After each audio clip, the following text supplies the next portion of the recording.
Et bonjour à tous et bienvenue sur Mathis YouTube. Et aujourd'hui on se retrouve après une longue pause de 2 semaines. Voilà, j'étais en vacances, je profitais un petit peu de mes week-ends, j'ai pas trop eu le temps de faire de vidéos, j'avais pas prévu le coup à l'avance. Bon, aujourd'hui on va reprendre, on va essayer de garder le rythme d'une vidéo toutes les 2 semaines. Je sais que je le dis beaucoup, mais pour moi c'est un petit peu important. Donc aujourd'hui on va se faire la présentation de l'IBM ThinkPad alias IBM T22. Voilà. Donc celui-là, je l'avais eu avec le Dell Dimension, vous savez, le XPS T500 de la dernière fois que je vous avais fait la présentation. Je l'avais eu avec l'écran explosé et le clavier bon, un petit peu gondolé et un petit peu en mauvais état quand même. Donc du coup, je me suis lancé dans sa restauration et vous allez voir que il est comme neuf. Bon, avec quelques petits points à revérifier forcément. Donc c'est la personne de la dernière fois qui m'avait mis cet IBM en plus dans le colis, sans me le dire d'ailleurs, c'était très gentil de sa part. Surtout que ça vaut cher, ce genre de truc, ça vaut... Allez, fonctionnel, vous pouvez compter 100 euros. Bon, après, les gens, faut pas trop se fier à leur prix, hein. C'est un peu des oufs sur le bon coin, comme sur eBay d'ailleurs. Donc voilà, je vais vous l'ouvrir. Donc voilà, un magnifique ordinateur sous Windows NT, donc mon premier sous Windows NT. Vous voyez que là, de suite, bah, il y a 2-3 petits défauts, hein. Il manque 2-3 morceaux du contour de l'écran, parce que je vous explique. En gros, l'écran de celui-là, à la base, était fissuré, la dalle était foutue, donc il fallait la remplacer. J'ai acheté un ordinateur d'honneur, que je n'ai plus malheureusement. Je l'ai renvoyé à des gens qui peut-être pouvaient le réparer. Donc j'ai commandé un ordinateur d'honneur, le même, avec la carte mère HS et l'écran qui fonctionnait. Sauf que l'écran du donneur ne fonctionnait pas, mais pas à cause de la dalle en elle-même, à cause du petit contrôleur qui se trouve dans cette partie-là, qui était grillé, voilà. Donc j'ai dû récupérer le contrôleur de l'ancien écran, c'était horrible. Le contour de l'écran, bon, vous pouvez voir qu'il est cassé en plusieurs morceaux. Ça peut se réparer à la colle, hein, mais vous voyez qu'il reste quand même des fissures juste là. Donc qu'est-ce que j'ai fait? J'ai également changé le clavier avec le petit machin là pour faire la souris. Avant les trackpads, voilà, il y avait ça. Il est maintenant comme neuf, avant il était un petit peu usé.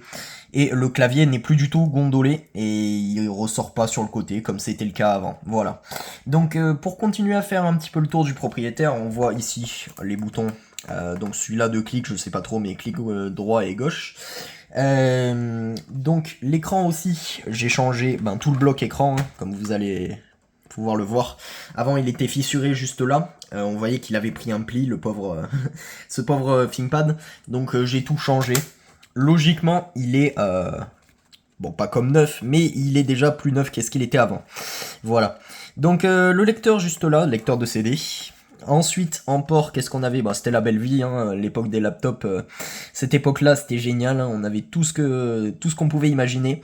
Donc un port souris juste là, un port série juste là, un parallèle pour les imprimantes, un VGA, un téléphonique, un RJ45 je suppose, le port de charge, un USB et un deuxième port souris, mais c'est bizarre, c'est pas le même. Ça je sais pas, du coup, parce que c'est un logo un peu différent. Ça c'est le port pour la souris, un PS2 classique quoi. Là on avait le port, ça c'était génial, d'extension, avec la petite baguette que j'ai changée aussi. Avant elle ne sortait pas, maintenant elle sort, voilà. Et les... comment ça s'appelle? Les classiques, casque, micro, et celui du milieu, je n'en ai aucune idée, voilà. Donc en accessoire, j'aurais à racheter peut-être un dock et le chargeur du coup, parce que là je l'utilise avec mon chargeur universel, celui que j'utilise pour les PC dont je n'ai pas le chargeur tout simplement. On a une batterie juste là, là c'est le compartiment de la RAM, RAM oui je crois bien, et là c'est la carte modem, donc la carte extension. Bon vous avez le, le Windows 2000 professionnel juste là, avec l'autocollant, voilà. Donc maintenant je vous propose qu'on se l'allume. Donc vous allez voir que maintenant il fonctionne super bien. Voilà, branché. Donc j'ai essayé de prendre la batterie du donneur aussi. Mais pareil, hein, elle est foutue, hein. Elle charge plus, forcément, vu que c'est des très vieilles batteries. Alors comme je l'ai dit, on a 512 mégas de RAM, je crois bien, et un Pentium 3 à 900 MHz, qui est vraiment génial, surtout en portable. Donc voilà, on va se l'allumer. Voilà. Alors je suis content, il me fait pas de bug d'écran, des fois il me fait un bug d'écran. C'est-à-dire que le rétroéclairage ne s'active pas. Donc je suis obligé d'appuyer sur le bouton de mise en veille, bizarrement, avec une aiguille, parce que le bouton est vraiment tout petit, et de le relâcher, et puis bizarrement ça m'active le rétroéclairage. Donc je sais pas, il est un petit peu hasardeux, mais au moins il fonctionne, voilà. J'espère qu'il va démarrer, ça fait quand même plus de 2 semaines que je l'ai pas démarré.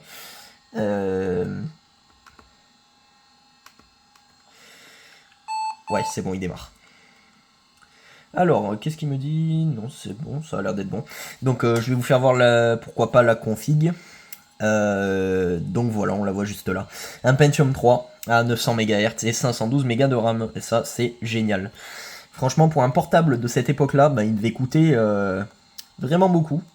Et encore aujourd'hui, il coûte beaucoup. Bon. Alors, qu'est-ce qui se passe? Pourquoi je n'ai pas de clavier? Je vais faire Save and Exit. Voilà. Le F3 ne fonctionnait pas, je sais pas trop pourquoi. Pourtant, j'ai bien tout rebranché. Logiquement, il a plus de soucis. Même le lecteur devrait fonctionner juste là. Alors pourquoi je l'ai réparé? Pour répondre à cette question, pourquoi j'ai réparé celui-là et pas un autre, comme j'avais dit. J'ai réparé celui-là parce que déjà c'est un IBM, et que franchement l'architecture IBM de cette époque-là, je l'adore. J'ai également remplacé la plasturgie supérieure qui était cassée de part en part. Donc franchement, on peut dire que je l'ai sauvé. Oui, on peut le dire cette fois-ci. Alors, check that. Il veut que je le remette à l'heure. Oui, excusez-moi, c'était pas prévu. Config datteam, voilà, parfait. On va se mettre. Change value, c'est F5. Ah oui, c'est F5. Voilà, donc on va mettre une date tout à fait juste. Hein. Voilà, bienvenue en 2018. Alors, save and exit. Voilà, parfait. Voilà, il devrait plus me faire son bug. Il devrait boot. Ma foi, c'est plutôt silencieux, hein, même pour l'époque. J'espère que le disque dur n'est pas mort, parce que je l'entends. J'ai entendu le lecteur s'activer, comme s'il recherchait un système sur le lecteur. Donc voilà.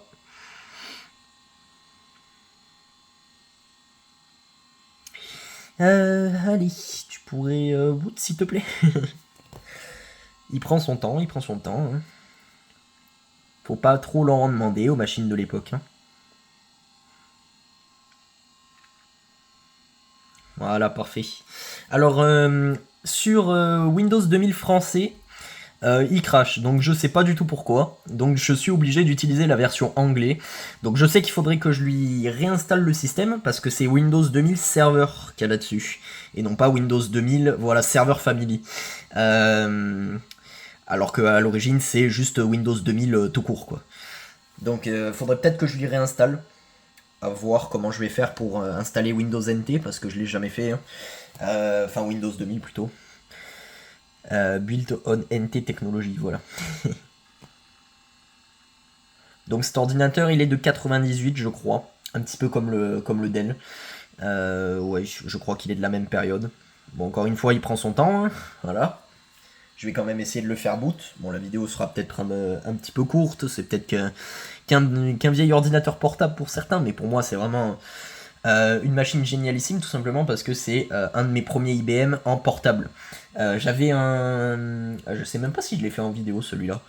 J'ai un IBM Aptiva. Qu'est-ce que j'ai d'autre en IBM? J'ai le PS1. Et j'ai celui-là, voilà. C'est les 3 seuls PC IBM que j'ai. Et donc celui-là, c'est le premier que j'ai en PC portable. Voilà. C'est pour ça que je l'aime énormément.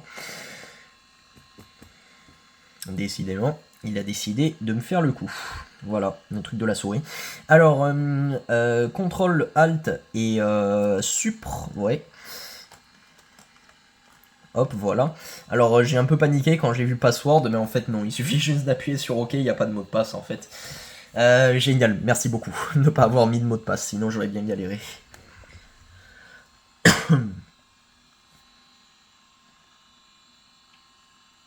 Je vous laisse profiter de ce doux bruit de démarrage.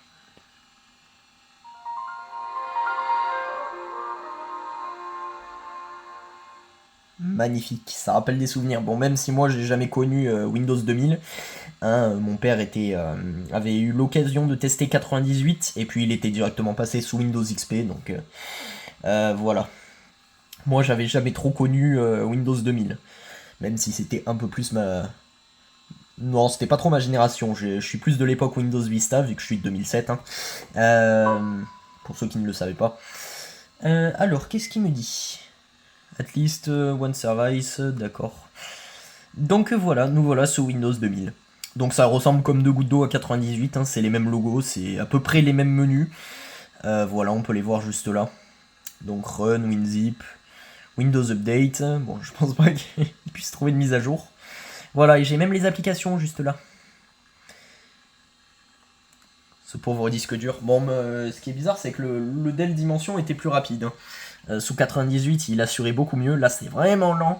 Donc voilà. Oh, il y avait déjà MSN à l'époque. J'ai capté que le cadrage n'était pas fameux. Hop. Voilà, parfait. Donc bah écoutez, que dire de plus à part que on va essayer enfin je vais essayer de le réparer. Après faudra voir si je le laisse pas sous Windows Server parce qu'il le fait tourner. Bon normalement c'est un petit peu lent mais voilà. Franchement c'est pas affreux quoi à utiliser.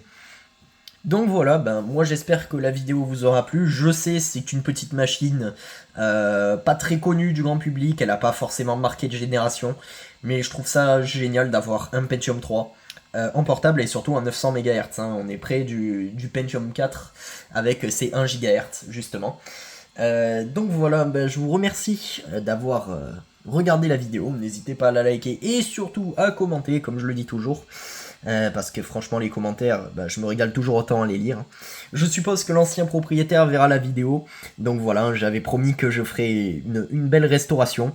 Donc bah, moi je vous dis à la prochaine, et bye.